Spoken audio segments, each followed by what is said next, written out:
pode pegar o Evangelho, os 4 Evangelhos, e acompanhar os milagres de Jesus.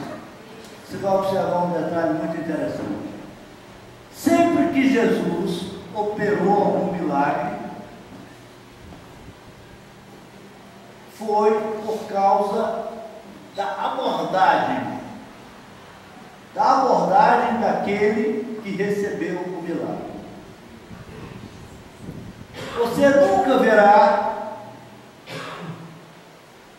com relação aos milagres de Jesus, alguém ter chegado de forma arrogante, alguém ter chegado se auto-justificando, dizendo: ah, eu sou isso, eu sou aquilo, eu faço assim, eu faço assado, eu quero que você faça, eu quero que você opere, eu mereço. Sempre que Jesus fez algum milagre, foi na vida de alguém que chegou clamando por misericórdia. Bartimeu, o cego Bartimeu, chegou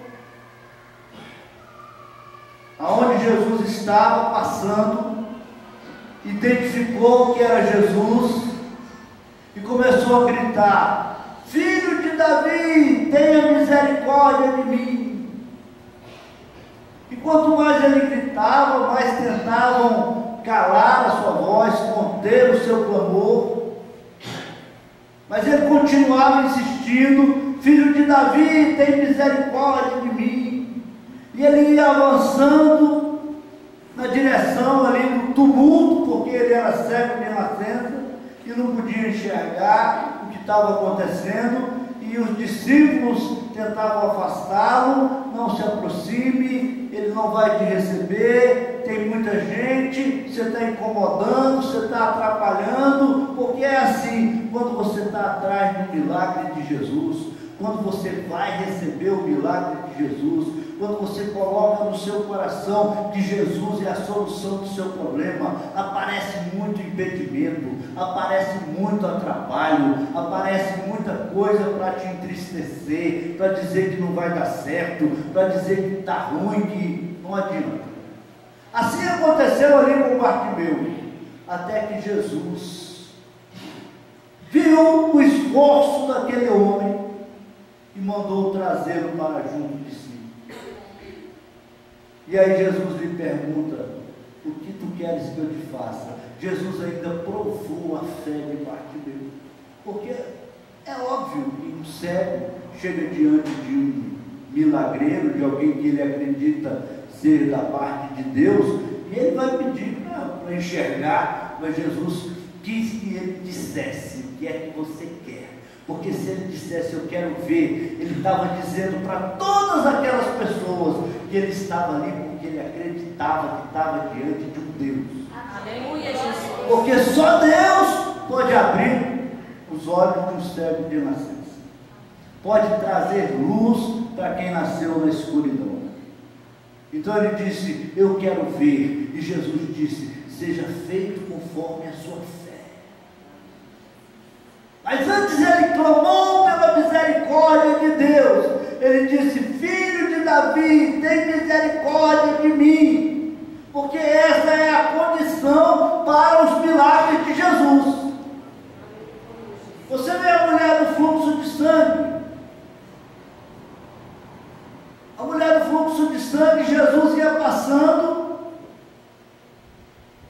e a multidão ali apertava Jesus e não tinha como ela chegar até Jesus. Então ela pulou e agarrou na veste de Jesus. Mas quando ela fez aquilo, os estudiosos da Bíblia dizem que ela estava reconhecendo Jesus como Deus. Porque ela quis tocar em Jesus, como Moisés tocou na pedra e jorrou água. Ela sabia que se tocasse Jesus, ia jorrar solução, ia jorrar misericórdia, ia jorrar milagre, porque ela cria que estava diante do Filho de Deus, do Messias. Você vê o centurião, ele chegou para Jesus e disse: não, eu não quero que o senhor entre na minha casa, diga só uma palavra e o meu servo servo será curado. Numa atitude de reverência, numa atitude de humildade, ele virou-se para Jesus e disse: porque eu sou homem sujeito à autoridade, e eu digo ao meu soldado, vai, ele vai, e eu digo ao meu soldado, vem, ele vem, e eu digo ao meu soldado, faça, e ele faz. Ele estava simplesmente dizendo que acreditava que Jesus era Deus, e que ele ordenava aos anjos, e que bastava ele dar uma ordem aos anjos, e o servo dele seria curado lá no lugar onde ele estava. E Jesus não precisava se locomover. Você vê Zaqueu. Zaqueu ouviu de Jesus. Hoje entrou salvação nessa casa. Depois que ele decidiu pegar o que ele tinha roubado, devolver e pegar o outro restante do roubo dele e distribuir entre os pobres. Então Jesus disse: hoje entrou salvação nessa casa. Quebrantamento, humildade,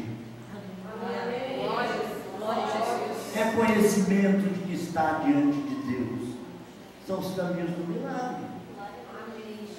Isso é diferente de romaria, isso é diferente de idolatria, isso é diferente de beijar santinho, isso é diferente de abraçar o ungido, isso é tratar direto com Jesus.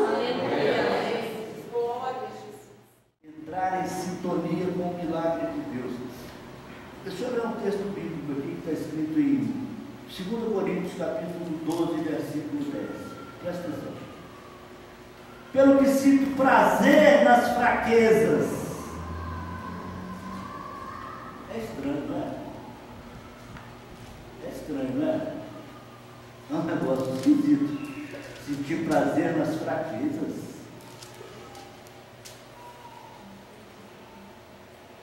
Nas injúrias,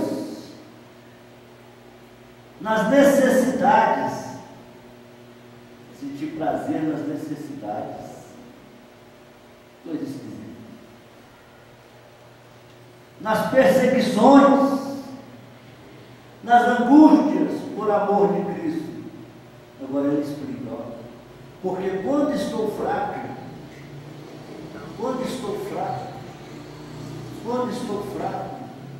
então sou forte.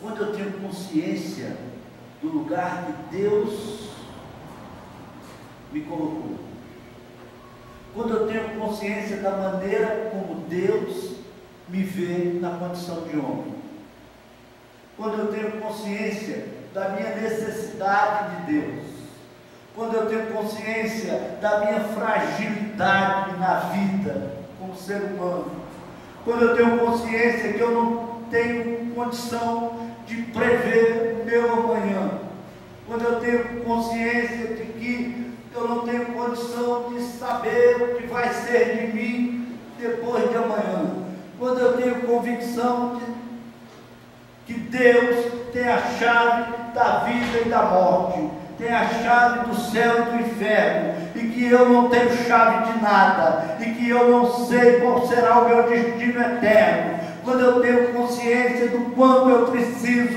do poder de Deus, da palavra de Deus, da aprovação de Deus, do milagre de Deus, para que eu não me torne um ser destruído, quando eu tenho consciência que existem seres espirituais do mal me rodeando, como diz a palavra de Deus, para tragar, para destruir, quando eu tenho consciência que existe um inimigo espiritual do nível de Satanás e seus demônios, amarrando, cegando, escravizando, quando eu olho ao meu redor e eu vejo pessoas morrendo na Cracolândia, destruindo seus corpos, destruindo suas mentes, destruindo suas famílias, destruindo suas vidas, sabendo que estão se autodestruindo, desejando se libertar daquilo, mas presos como escravos, que não têm solução, que não sabem como se livrar daquelas algemas. Quando eu tenho vontade de fazer o que é certo e não consigo, quando o vício, quando os hábitos pecaminosos conseguem dominar minha mente a ponto de me prender de me obrigar a fazer aquilo que eu não quero fazer, como a Bíblia diz. Que nós temos vontade de fazer o que é certo, mas o nosso corpo não permite que a gente faça. A nossa carne não permite que a gente faça o que agrada a Deus. Então, a consciência dessa fraqueza, quando eu conheço Jesus,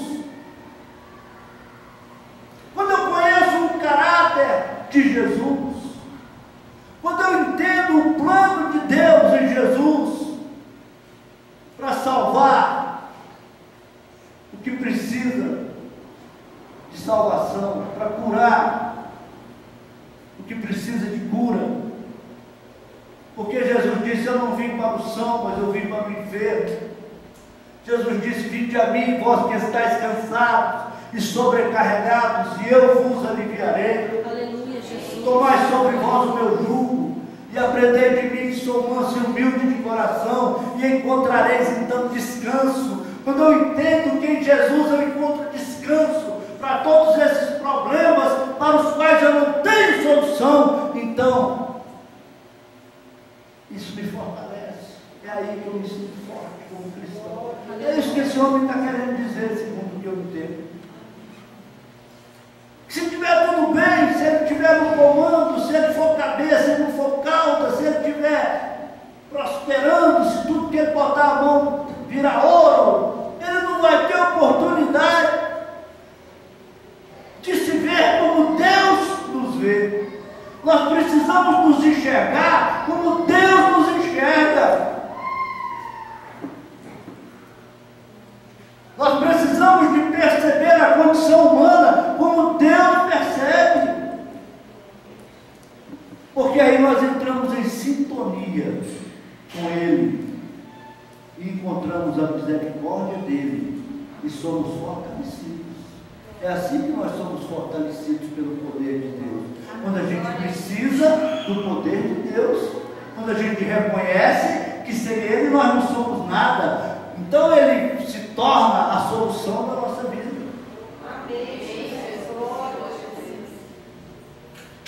A palavra de Deus em Mateus, no capítulo 10, versículo 28, diz assim: temei aquele que pode matar o corpo e fazer a alma perecer no inferno. Como é que você vai temer a Deus se você não